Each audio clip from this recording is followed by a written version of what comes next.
시편 119편 131절 말씀입니다. 저와 여러분이 한 절씩 교독합니다. 내가 주의 계명들을 사모함으로 내가 입을 열고 헐떡이었나이다. 주의 이름을 사랑하는 자에게 베푸시던 대로 내게 돌이키사 내게 은혜를 베푸소서. 나의 발걸음을 주의 말씀에 굳게 세우시고 어떤 죄악도 나를 주관하지 못하게 하소서. 136절로 넘어갑니다.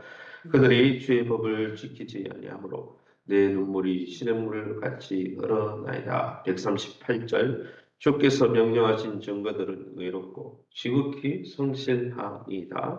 144절 주의 증거들은 영원히 의로우시니 나로 하여금 깨닫게 하사 알게 하소서. 아멘.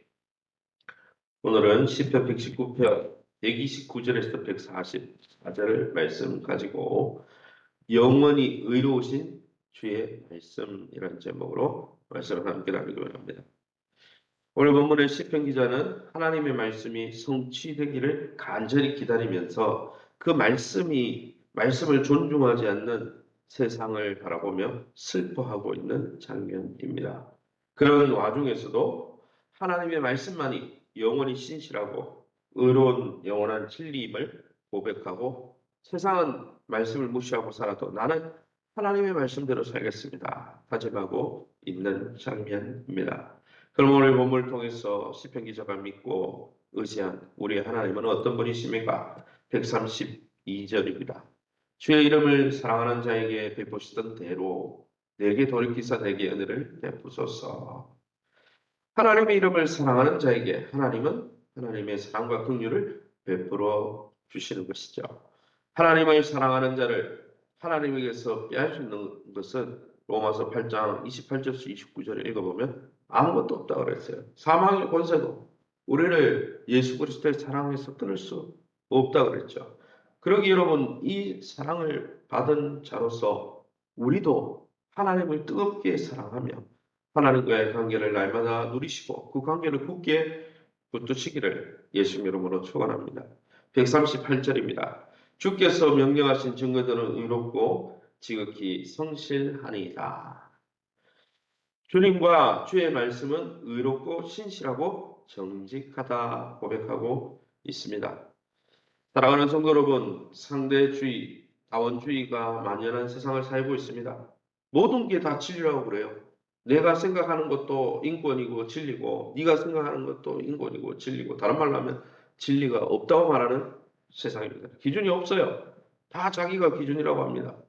이런 세상 가운데 선악을 판단하고 우리의 삶을 조명할 수 있는 유일한 기준은 이 세상을 만드신 하나님의 영원한 말씀밖에 없다라고 시편 기자는 하나님의 말씀은 의롭고 지극히 성실하다. 그것만이 기준이다 이렇게 고백하고 있는 것이죠. 그러기에 저와 여러분이 우리의 오직 하나님의 말씀을 삶의 기준으로 삼고 그 기준대로 행하고 쫓아가시기를 예수님의 이름으로 축원합니다. 그러면 우리에게 주시는 교훈이 무엇입니까? 131절 말씀입니다. 내가 주의 계명들을 삼함으로 내가 입을 열고 헐떡였나이다. 시인은 힘겹고 어려운 삶을 살면서도 메마른 땅에서 광야 같은 땅에서 오늘 찬양한 대로 시냇물을 찾아 헐떡이는 사슴처럼 시편 42편 1절에 이 표현이 나오죠.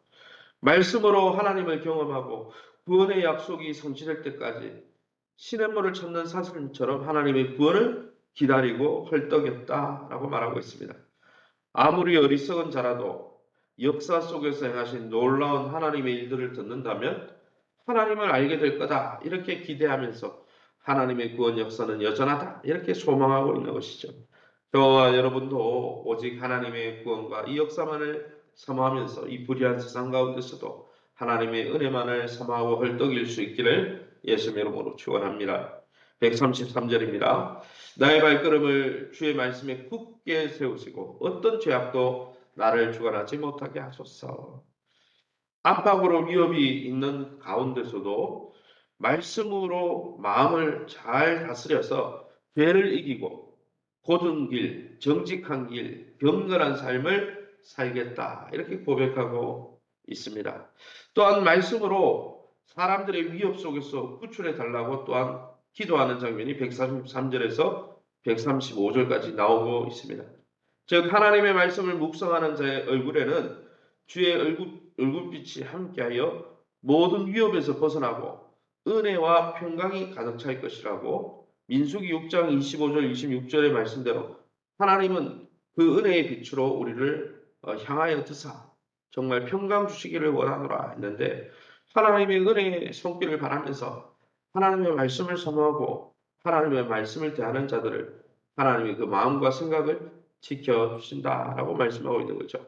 그러기에 저와 여러분이 이 왜곡되고 불의한 세상을 살면서 늘 하나님의 말씀으로 우리의 생각과 마음을 채우고 우리의 삶을 채우면서 세상의 어떤 죄악으로 치우치지 않고 오직 하나님이 기뻐하는 길 또 하나님의 은혜의 길을 걸으시기를 예수님의 이름으로 축원합니다.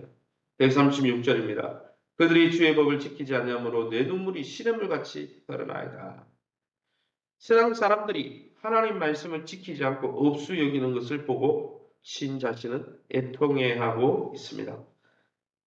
사랑하는 성도 여러분, 세상은 물론이고 교회 안에서조차 하나님의 말씀이 세상의 가치관에 잠식되어서 돈이 최고다. 세상에서 성공이 최고다. 내가 쾌락과 기쁨을 누리는 게 최고다. 그렇게 생각하면서 하나님의 말씀을 업수여기고 대수롭지 않게 여기는 시대가 되었지 않습니까? 이런 불의가 무리긴되는 풍경이 세상뿐 아니라 교회 안에서도 종종 드러나고 있는 것이죠. 그러기 사랑하는 성도 여러분, 이 말씀을 대하면서 이 문제가 우리의 문제가 아닌지 우리 자신을 돌아보며 시인이 하나님의 말씀이 없수 여기는 삶과 세상을 애통해 한 것처럼 하나님 앞에 애통해 하고 회개하고 돌이키는 저와 여러분 될 수 있기를 예수 이름으로 축원합니다. 마지막으로 144절입니다. 주의 증거들은 영원히 의로우시니 나로 하여금 깨닫게 하사 살게 하소서. 대적이 하나님의 말씀을 잊어버릴 때에도 또 139절에서 143절 우리가 읽은 본문을 읽어보면 자신이 미천한 자가 되어 세상에서 멸시를 당해도 인생의 공경과 역경이 몰아칠 때도 말씀의 순전함, 하나님의 말씀의 영원한 권위는 손상되지 않는다. 이렇게 고백하고 있습니다. 세상의 말씀을 거부하고 우리가 하나님 말씀 때문에 고난을 받는다 해도 하나님의 의롭고 정의로운 변치 않는 영원한 진리의 말씀은 결국 살아서 종국엔 이 불의한 세상을 심판할 것이고 또한 하나님의 말씀을 붙들고 하나님의 구원을 사모했던 하나님의 백성들은 반드시 구원해 내실 것이라 고백하고 있는 것이죠. 그러기에 이 신실한 하나님의 사랑과 주님의 언약의 말씀을 굳게 붙들고 좁은 길, 믿음의 길, 생명의 길로 나가시는 저와 여러분 다 될 수 있기를 예수님의 이름으로 축원합니다. 시간을 우리 합심해서 기도하기 원합니다. 주의 말씀대로 늘 이루어질 것을 믿으면서 말씀만이 내 삶의 유일한 기준임을 고백하고 그렇게 말씀을 기준으로 살아갈 수 있게 해달라고 기도할 수 있기 원합니다.